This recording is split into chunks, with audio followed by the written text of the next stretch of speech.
I'm Charlotte Craven, and I'm going to talk to you about trains and the Camarillo train station.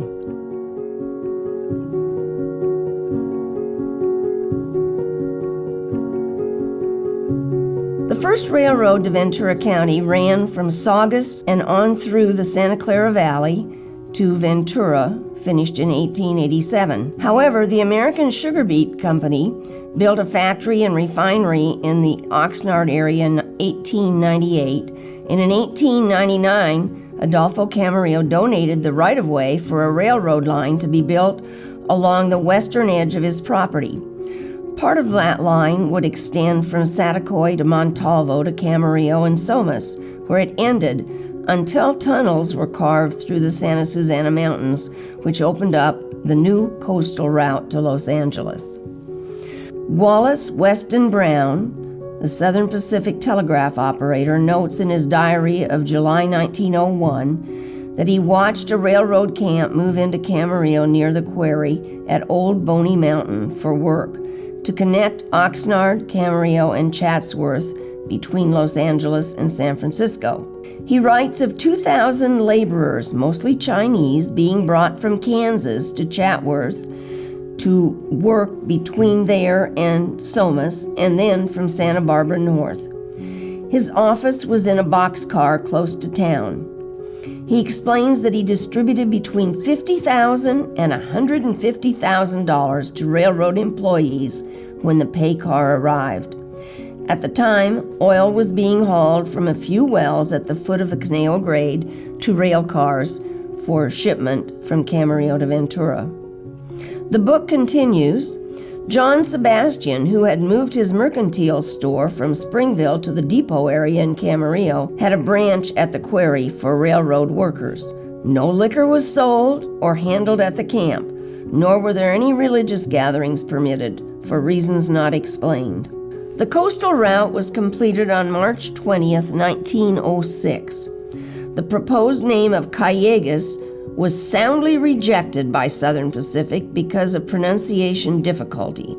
They named it the Camarillo Depot. In his book, Past and Present Camarillo, David Reel reports that a December 23, 1910 article in the Oxnard Press Courier quoted station agent Mills as saying the depot opened December 15, 1910, and that according to Juan Camarillo's diary, the first person to buy a ticket was Frank Fitzgerald. The depot handled passenger and freight for 52 years until the last train stopped on April 25, 1958. Local residents and businesses protested loudly, but the Public Utilities Commission made the final decision. 9 years later, Southern Pacific formally handed the depot over to the Pleasant Valley Historical Society on a day of much celebration. The plan was to move the building to another site and use it for historical purposes. Unfortunately, the society had neither the land nor resources to pay for the move, and the railroad demolished the building in 1968 or 1969. But that's not the end of the story. Early on the morning of January 17, 1994, a 6.7 magnitude Northridge earthquake did tremendous damage to Southern California. A large bridge over the intersection of the I-5 and State Route 14 freeways collapsed near Santa Clarita, as did one over the I-10 and a couple on the 118.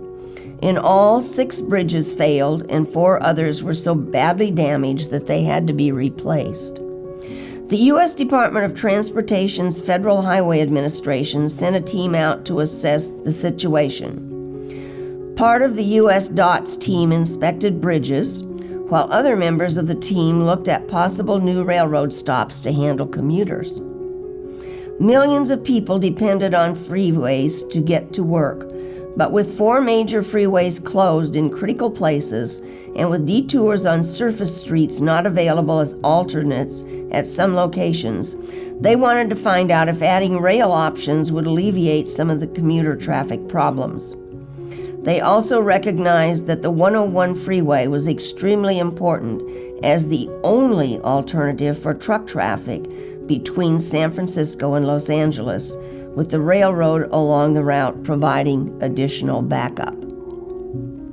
John Elwell was the City of Camarillo's Public Works Director at the time, and he was notified that the team would be in Camarillo to assess our bridge over the railroad tracks at a certain time on a specific day.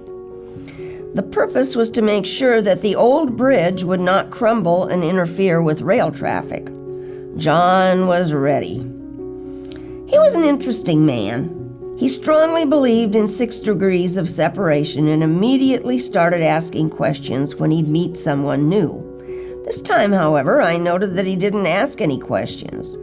Didn't ask where people were from or who they were related to. I was not the mayor that year, Ken Gose was, but he was busy that morning, so I represented the council. John kept me by his side, and we both stayed along Mr. Archuleta as we walked across the old freeway bridge and back. John put in pitch after pitch to have the train stop in Camarillo. It wasn't going very well, I could tell. Every time John mentioned a train stopping here, Mr. Archuleta would say the train station in Oxnard was just a few miles down the road, with no bridges in between. Finally, John gave it his last shot. "So how's Bob?" he asked. "Bob who?" asked Mr. Archuleta. "Why, your brother Bob," said John. "How do you know Bob?" said Mr. Archuleta, without really admitting that he had a brother named Bob. "I taught him at Pueblo Community College," said John. Even though John was from southern Colorado and had worked in Pueblo, he always called it Pueblo. They chatted for what seemed like ages as we stopped on top of the old bridge, on top of the tracks, with traffic flying beside us at top speed. The conversation went from whatever John had taught Bob to people the Archuleta family knew to other people they both knew in Pueblo. John was an affable guy who could talk forever. At last, somebody came to retrieve Mr. Archuleta, and we all went home. Now, I don't know exactly what happened, but I do know that in what seemed like no time at all, the Seabees were grading and paving the area, and that trains began to stop here shortly after that. We named it the Camarillo train station. It was understood that it would be a temporary stop just until this emergency was over. But on the other hand, we all know how federal temporary structures outlast permanent ones. The Ventura County Transportation Commission, under the auspices of Ginger Girardi, soon acquired the land, made improvements, and trains have stopped here ever since. My only quibble? The Ojai woman the VCTC commissioned to create the artwork only dealt with brown clay. Therefore, the huge tile panels of the Camarillo white horses are brown, not white.